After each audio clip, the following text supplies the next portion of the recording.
Let's record.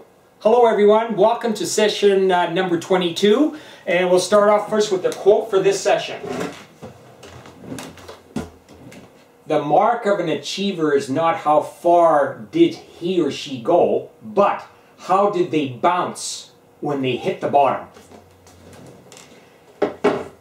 Now everyone, I'm really excited to have a special guest today in our session. This gentleman, he was my mentor when I got into trail running 11 years ago, and he showed me the ropes, so to speak, on trails. And what he did, Rob Smith his name is, he's an accomplished runner in Victoria. He's done 64 marathons, and what he did, a challenging event he did last week, he did a 100-mile race just outside of Victoria. It's Elk-Beaver Lake, for those people who don't know, in Victoria. And he did a 100-miler in Elk-Beaver Lake. They have a 10-kilometer loop around the lakes, and it's all trail. And Rob did 16 loops of those last week, and in a total time of 25 hours and 48 minutes.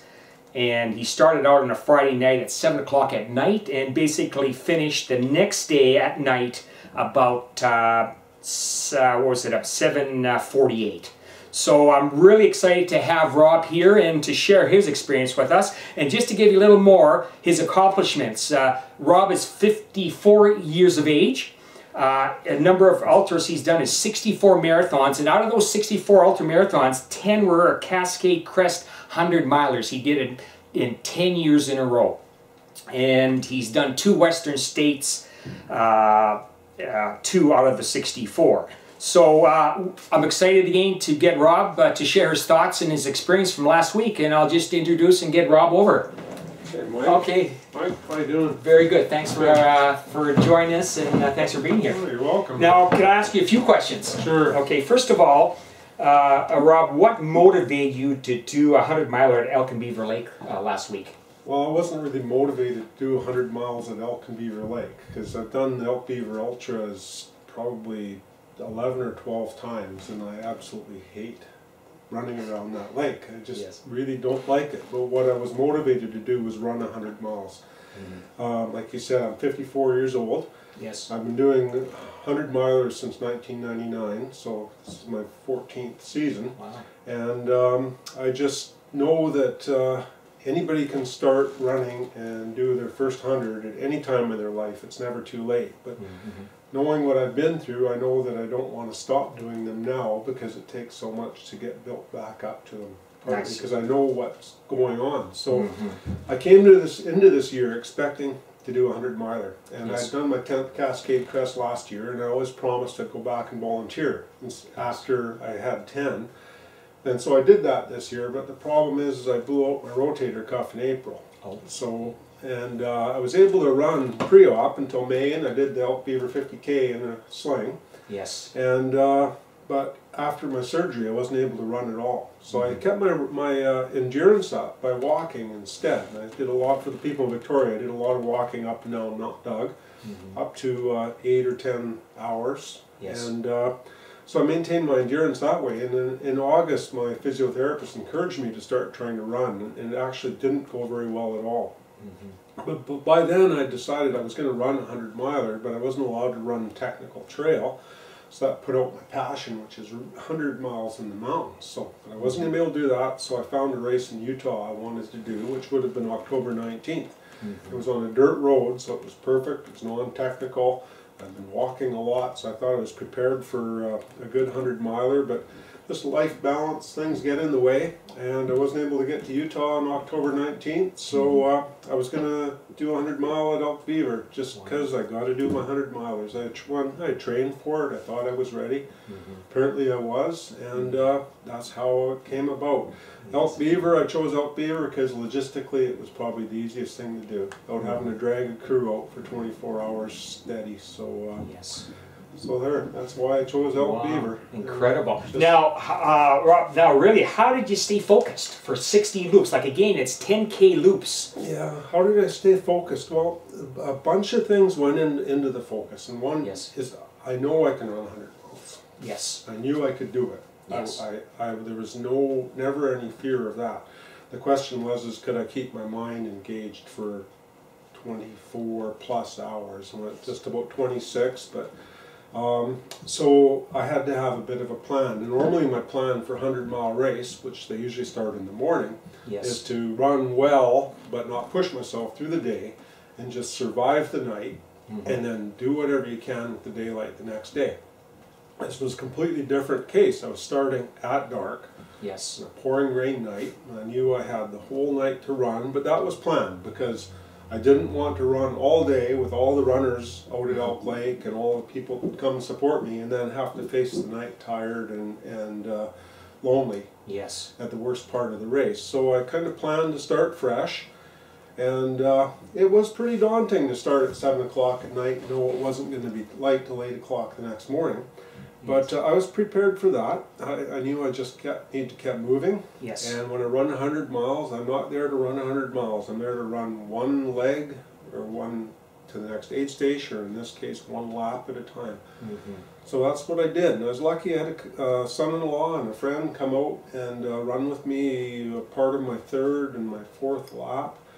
And that got me through to about 11 o'clock, and then I just had to hunker down for the next 8-9 hours and keep going. And it was difficult. I was tired, but I had my plan. So I was basically the same plan. I ran as well as I could until my company left, and then I had 9 hours, and I just had to keep myself moving until daylight, because I knew that daylight would bring my second wave, bring a new energy, it'd bring people out there, I could feed off of everybody else. Yes. And so my focus through the night was just that I had to keep moving. Keep moving, yes. Just keep moving, and wow. I knew I could do it.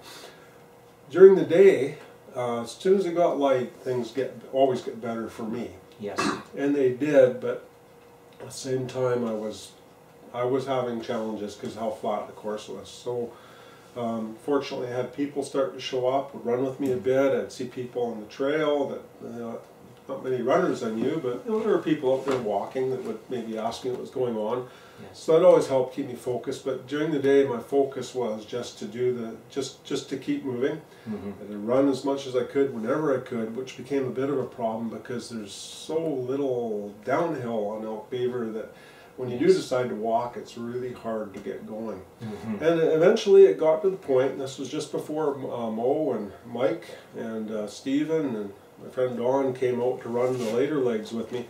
It was time to get, I wasn't never going to give up. I was going to finish, but and this is one of my takeaways from this one, because I've lived this through my running, but I've never really experienced it like I did this week, was that you always hear about your body tells your mind that you can't do something, and then when you start to believe what your mind is telling you is when you get into trouble. So during the day I was fighting that demon all day, that I wanted to listen to my subconscious that was telling me, or my conscious, whichever way you want to go, was telling me that my body's saying you can't run. Like my body was saying you can't take another step.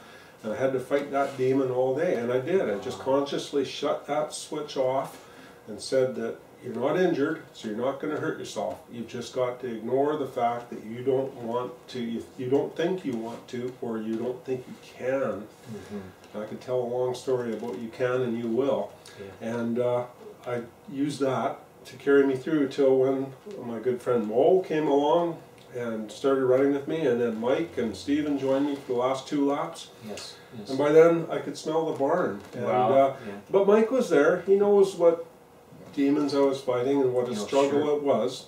But you know, just experience and believing that I could. I told Stephen that you two came along at a critical time, and you gave me the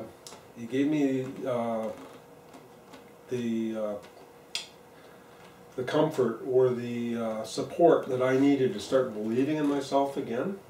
I never stopped believing in myself, but it was a battle. It was a battle with myself. What a challenge! What a mental challenge! It was incredible. Now, how about the fuel? How did you stay fueled in hydration? How was that? Okay, so every aid station, every lap, during the night, I had a stash of peanut butter and jam sandwiches, cheese and pickle sandwiches, Boost, bottled Frap, little cans of Coke.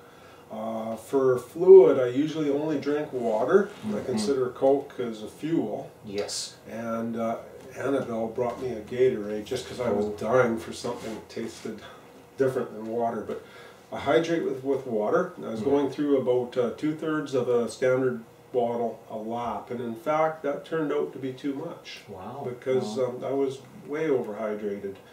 But I think I know my fluid balance, my electrolyte intake well. And so although I was overhydrated, I use Succeed caps, and I'm very comfortable with the volume of Succeed I need based on the volume of water going in. So although I was overhydrated, I feel that my sodium levels were good, my kidneys worked fine, everything was clear all through the run. And as far as fuel goes, you know, it came down to a pretty simple calculation. I needed about 200 or so, maybe a few more calories per lap, based on how I was feeling. So it'd be half a sandwich, or one bottle of Boost, or one Starbucks Frap, a can of Coke. And then, as you know, later on in the race, I was completely depleted. I had no reserves. I had no glycogen left. I had no blood sugar left, and all I could do, I could tell by my breathing that I was just burning fat. So I had to supplement that fat burn with a steady source of rapidly ingestible or breakdownable carbohydrates. So I was sipping on Boost, borrowing gels from you and Steven, Yes, I remember that. sucking on candies, just anything to keep a very slow trickle of carbohydrate going in so that I could burn that fat, because I was completely depleted. Later on, the last 2 laps, I was actually getting to the point where I'd have to start walking, just because it wasn't I needed to walk, it's that I just did not have the fuel to walk. So I'd have to get the blood sugar back up, and away we go. And in fact, for that final kilometer up to the road, I had to preload for that section. And so yeah, it's really a matter of experience. Experience, yeah, you had it. Okay, now just quickly now, because we haven't got much time, what is trail running to you, and why is it so important? Trail running to me is it's free running. Running in the city, running on the streets. I can enjoy it when I get on trails, maybe like the urban trails and that. But it just the trail running takes me into so many places that I can't get to, and it gets me away from everything.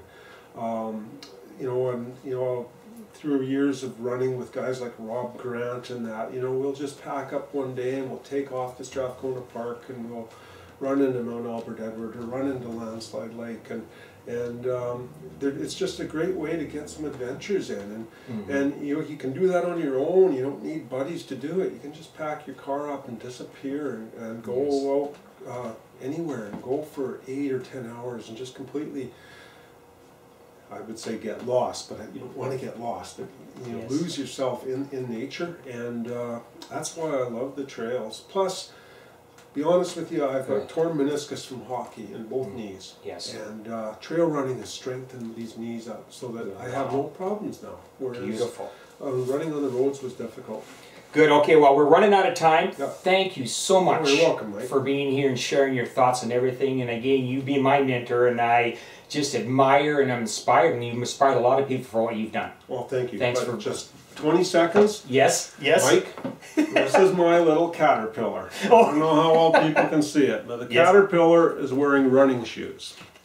Now, Mike talks about me being his mentor. So in that case, that would be Mike running in Leadville with the big smile on his face. But there's more than 2 pairs or 1 pair of shoes there, and that's all the people that support Mike. Oh, cool. So, this weekend and many other weekends, it's been the other people have been supporting me, and this past weekend it was you. Thanks so much. You came out and helped me. That's great. Thank you. Well, again, I get going, guys. Thanks for being on this session, and we'll see you next week.